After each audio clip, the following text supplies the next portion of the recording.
그들에게 너 피해자 입장에서 생각해봐 라는 건 어차피 먹히지 않기 때문에 너 이렇게 하면 망해 라고 알려주는 게 더 실제적인 중요하거든요. 불이익을 체감할 수 있도록 해준다는 면에서 이런 분위기의 형성은 저는 필요하다고 생각을 해요.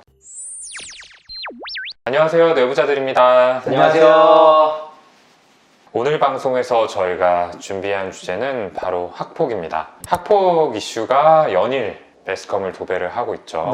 이 때문에 또 힘들다라고 하시는 분들도 계세요. 특히 과거에 관련된 피해를 입었던 분들, 직접적인 당사자가 아니라고 하더라도 이 기사들을 접함으로써 예전의 기억들이 떠올라서 굉장히 힘들다라고 얘기를 하시는 분들이 많으시더라고요. 이 학폭이라는 주제가 저희 정신과랑도 떼어놓을 수 없는 주제이기 때문에 오늘 이렇게 방송을 준비하게 됐고, 그 중에서도 특히 오늘 방송에서는 가해자의 심리에 대해서 말씀을 드려보려고 합니다. 사실 저희가 뭐 가해자에게 뭐 서사를 부여하거나 그들의 행동을 정당화 뭐 시켜주려는 게 당연히 아니고요. 저희가 꼭 드리고 싶은 말씀은 이게 가해자 측의 문제이지 피해자들의 잘못이 아니었다는 거를 그런 말씀을 드리고 싶어서 가해자의 심리는 대체 그들의 문제는 뭐였기에 이런 말도 안 되는 행동이 일어나는 건지 이걸 좀 얘기해 보고 싶습니다.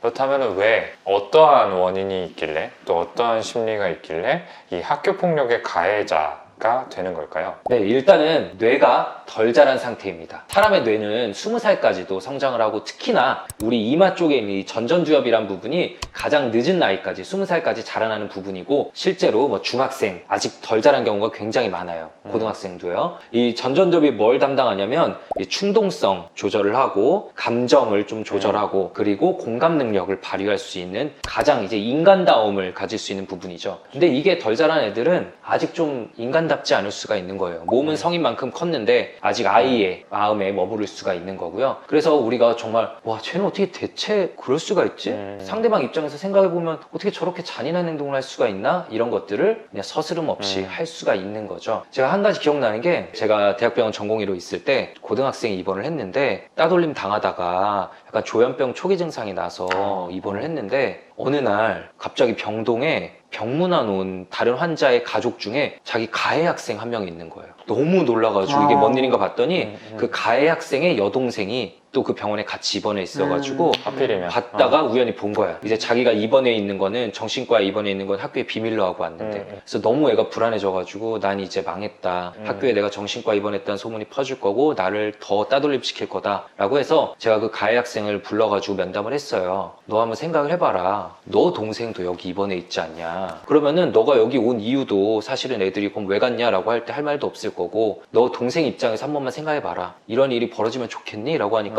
되게 진지한 표정으로 들으면서 절대 말 안 하겠다고, 알겠다고, 저 학생 입장에 인생이 정말 중요한 거니까 절대 말하면 안 된다. 예, 알겠습니다. 이러고 갔어요. 근데 결국 가서 소문을 다 내더라고요.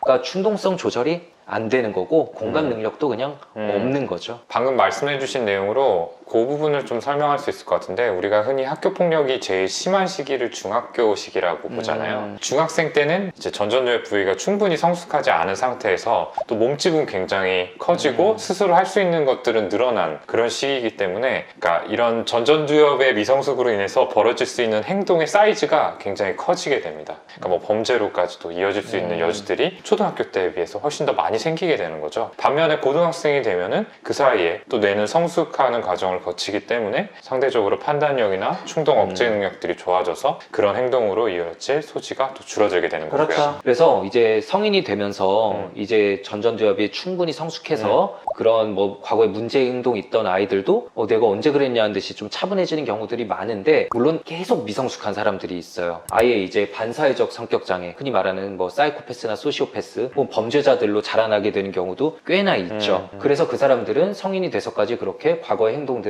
좀 당당할 수도 있는 거예요. 내가 무슨 그렇게 큰 잘못을 했냐 라는 거죠. 피해자의 마음에 공감할 수 있는 능력 자체가 없기 때문에. 네, 성인이 되어서도. 그렇죠. 맞아요. 좀 그런 모습을 보면서 피해를 받으신 분들이 커서까지도 계속 괴로워하시는 경우가 많습니다. 맞습니다. 그리고 그 중학교 때가 굉장히 정체성이 확립되는 그런 시기잖아요. 그렇죠. 네, 가정이나 학교나 뭐 학원이나 여러 가지 상황들에서 네, 좌절하기가 되게 쉽고 네, 그런 좌절감들을 어떤 공격성으로 표현하는 경우도 많죠. 그리고 그 남학생 그리고 여학생이 이렇게 좀 가해하는 심리가 조금 다르다 이렇게 연구가 되어 있는데요. 남학생 같은 경우에는 본인의 어떤 그런 힘을 과시하고자 하는 우월감의 목적에서 이제 가해를 하기도 하고, 그리고 어쨌든 괴롭히면 그 괴롭힌 사람이 나의 말에 순종을 하고 꼼짝 못하는 그런 모습을 보면서 통제감을 느끼는데, 그런 이유로 가해를 하는 경우가 많다고 합니다. 그리고 여학생 같은 경우에는 좀 관계 형성을 위해서 이 무리가 생기면 자연스럽게 한 명을 따돌리게 되는, 또 한 명을 또 따돌리면서 또 이런 무리가 더 공고해지는 그런 결속력이 생기는 결정이 거죠. 생기잖아요. 그런 이유로 가해를 하는 그런 차이가 좀 있죠. 세 번째로는 이제 습득된 폭력이라는 측면을 생각을 해볼 수 있을 것 같은데요. 이건 뭐 조금 안타까운 이야기이기도 합니다만, 이 학교 폭력을 저지르는 가해 학생들 중에서 이제 가정 폭력을 경험한 경우들이 꽤 많았다고 해요. 부모님이 이 친구들한테 폭력을 가하게 되는 거죠. 그러다 보면은 자연스럽게 아이의 입장에서 부모를 보면서 부모의 행동들을 답습하게 되는 일들이 생기게 되는데, 자연스럽게 이러한 상황에서는 폭력이 하나의 뭐 감정 표현의 수단이 되기도 하고 문제를 해결하는 수단이 될 수도 있겠구나 라는 생각을 하게 되는 겁니다. 화날 땐 그냥 때리는 거구나. 그렇죠. 그렇게 하는 게 뭐가 이상하지? 뭐 그건 자연스러운 일 아닌가? 맨날 봐온 거니까. 네, 그렇죠. 그러다 보면 이게 하나의 패턴화가 되게 되면서 폭력을 습관적으로 가하게 되고 학교 폭력의 가해자가 되어버리는 이런 상황이 되는 거죠. 물론 뭐 이런 배경이 있다고 하더라도 이런 행동들을 정당화할 수는 없습니다만, 뭐 이런 식으로도 좀 생각해 볼 수 있다라고 여겨주시면 좋을 것 같고요. 이 답습된 폭력이라는 점이 뭐 가정에서의 폭력도 있지만 본인의 경험, 특히 이제 따돌림의 피해자였던 경우에 폭력의 피해자였던 경우에도 적용이 될 수 있는 것 같아요. 이러한 경우에 내가 폭력을 가하지 않으면 똑같은 위치에 놓일 수 있겠다라는 두려움이 있을 수 있으니까 필사적으로 찾는 거죠. 나보다 아래 둘 사람을. 그렇죠. 거기서 벗어나기 위해서 공격자의 포지션을 취하는 겁니다. 이건 전에 영상에서도 저희가 언젠가 말씀을 드렸던 것 같은데, 공격자와의 동일시라는 방어 기제가 있죠. 내 약한 부분을 감추기 위해서 먼저 말하자면 선빵을 날리는 위치에 서는 그런 심리인데요. 이렇게도 좀 생각을 해볼 수 있을 것 같아요. 그래서 마지막으로 좀 이런 학교 폭력의 피해로 인해서 힘들어하고 계시는 많은 분들께 드리고 싶은 말씀이 있는데, 이게 안 그래도 그런 따돌림, 어떤 폭력을 당했다는 것 자체도 힘든데, 많은 분들께서 내가 조금만 더 강했더라면, 혹은 내가 어떤 당했던 이유, 예를 들어서 만약에 못생겼다고 따돌림 당했고 가난하다고 하는 그런 경우에 우리 집이 조금만 더 잘 살았으면, 내가 조금만 더 괜찮게 생겼으면 그런 일 안 생겼을 텐데 라면서 자책을 하시거든요.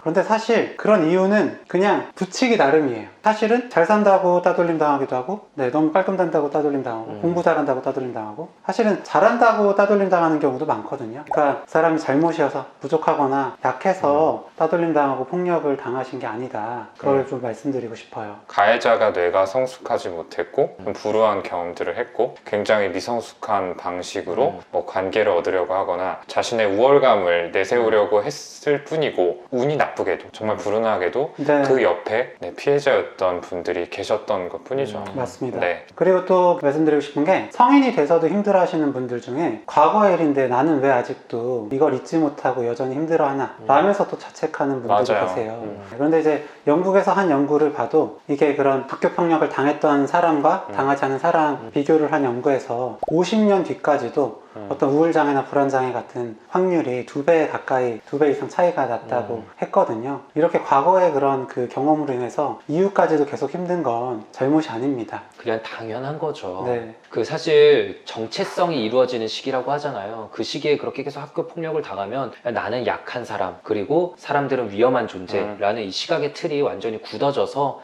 앞으로의 사회생활에 평생 힘들어 하시는 경우들이 많아요. 그렇기 때문에 학교 폭력은 정말로 엄중하게 처벌받아야 되는 거고, 근데 이제 또 미성년자는 뭐 촉법 소년 이런 부분도 있고 또 쉽지 않은 부분들이 있잖아요. 그래서 저는 최근에 이런 학교 폭력 미투 운동이 그래도 바람직한 상황이라고 생각을 해요. 그러게요. 이게 결국 그 이익과 굉장히 결부되어 있잖아요. 근데 이걸 하면 내가 그 나중에 이득을 볼 수 있다 라는 게 소시오패스나 사이코패스적인 성향을 가진 아이들한테는 더 효과적이라고 그렇죠. 봅니다. 그들에게 너 피해자 입장에서 생각해봐 라는 건 어차피 먹히지 않기 때문에 너 이렇게 하면 망해 라고 알려주는 게 더 실제적인 중요하거든요. 불이익을 체감할 수 있도록 해준다는 면에서 이런 분위기의 형성은 저는 필요하다고 생각을 해요. 오늘 방송은 이 정도로 저희 마무리하고요. 저희 다음 시간에 더 유익하고 흥미롭고 여러분께 도움이 될 만한 주제를 선정해서 다시 가져오도록 하겠습니다. 감사합니다. 감사합니다. 오늘 영상 조금이라도 재밌고 유익하셨다면 구독, 좋아요, 댓글 쓰기, 알림 설정까지 꼭 부탁드립니다. 감사합니다. 감사합니다.